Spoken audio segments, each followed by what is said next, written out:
ನಮಸ್ತೆ.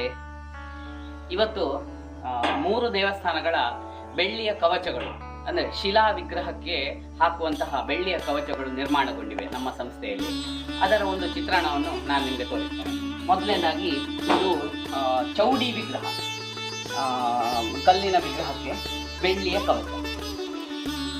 ಇದಕ್ಕೆ ನಾವು ಮುಖಭಾವಕ್ಕೆ ಸುಂದರವಾದ ಬಣ್ಣಗಳನ್ನು ಕೊಟ್ಟಿದ್ದೇವೆ. ಅಷ್ಟೊತ್ತಿಗೆ ಮುಖ ಸ್ವಲ್ಪ ಎದ್ದು ಕಾಣ್ತದೆ. ಆನಂತರ ಹರಳು ಕಲ್ಲುಗಳನ್ನು ಅಳವಡಿಸಿದ್ದೇವೆ.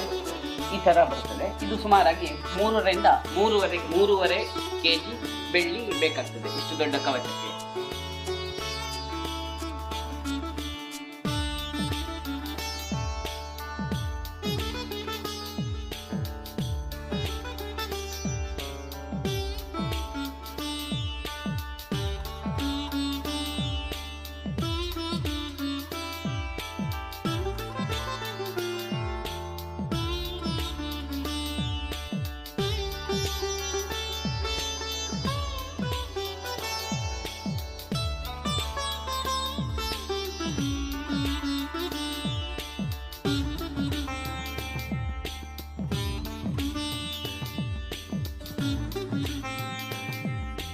ಇನ್ನು ಎರಡನೆಯದಾಗಿ ವನದುರ್ಗಾದೇವಿ.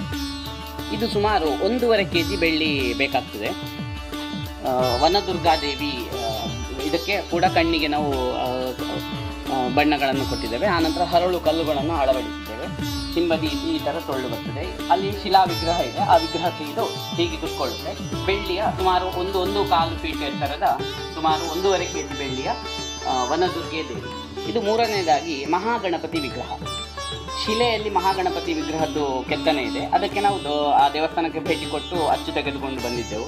ಆ ನಂತರ ಬೆಳ್ಳಿಯ ಕುಸುರಿ ಕೆಲಸವನ್ನು ಮಾಡಿ ಈಗ ಹೋಗಿ ಡೆಲಿವರಿ ಕೊಟ್ಟು ಆ ದೇವರಿಗೆ ಫಿಕ್ಸ್ ಮಾಡಿ ಬರುವಂಥದ್ದು. ಇದು ಸುಮಾರು 1 kg ಬೆಳ್ಳಿ ಬೇಕಾಗ್ತದೆ. ಸುಮಾರು 1 ಫೀಟ್ ಎತ್ತರ. ಹರಳು ಕಲ್ಲುಗಳು ಮತ್ತು ಕಣ್ಣಿಗೆ ಬಣ್ಣ ಎಲ್ಲ ಕೊಟ್ಟಿದ್ದಾರೆ. ಹಿಂಬದಿಯಿಂದ ಟೊಳ್ಳಾಗಿದೆ.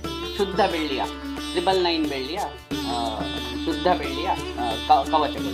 4ನೇ ಕವಚ ಇದು ನಾಗ ಚೌಡಿ. ಇದು ಸುಮಾರು 1 ಫೀಟ್ ಎತ್ತರ ಇದೆ. ಹಿಂಬದಿಯಿಂದ ಟೊಳ್ಳಿದೆ. ನಾಗ ಚೌಡಿ ಅಂತೇಳಿ. ಇದು ಸುಮಾರು 1 kg ಬೆಳ್ಳಿ. 1 ಫೀಟ್ ಎತ್ತರ ಇದೆ. 1 kg ಬೆಳ್ಳಿ ಬೇಕಾಗ್ತದೆ.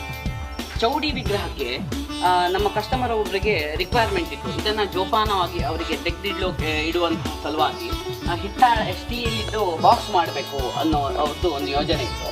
ಅದರ ಪ್ರಕಾರವಾಗಿ ನಾವು ಈ ವಿಗ್ರಹಕ್ಕೆ ಬೇಕಾದ ಹಾಗೆ ಸ್ಟೀಲಿನ ಬಾಕ್ಸ್ ಮಾಡಲಾಗಿದೆ.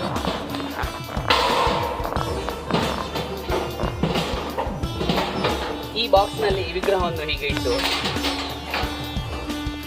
ಈ ಥರ ಮುಚ್ಚಿ ಇಲ್ಲಿ ಬೀಗ ಹಾಕುವಂಥ ಸಿಸ್ಟಮ್ ಕೊಟ್ಟಿದ್ದಾರೆ. ಹೀಗೆ ಬಾಕ್ಸ್ ನಿರ್ಮಾಣ ಮಾಡಿದ್ರಿಂದಾಗಿ ಆ ವಿಗ್ರಹಕ್ಕೆ ಆಗುವಂತಹ ಡೆಂಟ್ಗಳು ಇಲ್ಲ ಬಿದ್ದು ಪೆಟ್ಟಾಗುವಂಥ ಸಾಧ್ಯತೆಗಳು ಇಲ್ಲ ಕಳವಾಗುವಂಥ ಸಾಧ್ಯತೆಗಳು ಇರುವುದಿಲ್ಲ. ಈ ಬಾಕ್ಸಲ್ಲಿ ಇಟ್ಟು ನೀವು ಬೀಗ ಹಾಕಿಬಿಟ್ರೆ ಇದಕ್ಕೆ ವಾತಾವರಣದ ಕೊಳೆ ಕೂಡ ಸಾಗುವುದಿಲ್ಲ. ಲಾಂಗ್ ಟರ್ಮ್ ಮಾತ್ರ ಶೈನಿಂಗ್ ಹಾಗೆ ಉಳಿಯುತ್ತೆ. ಈ ಪ್ಯೂರ್ ಸ್ಟೀಲ್ ಇದ್ದು ಪೆಟ್ಟಿಗೆ ಇದು. ಈ ಪೆಟ್ಟಿಗೆಗೆ ಸುಮಾರು ಇಷ್ಟು ದೊಡ್ಡ ಪೆಟ್ಟಿಗೆಗೆ 15,000 ರೂಪಾಯಿ ಖರ್ಚು.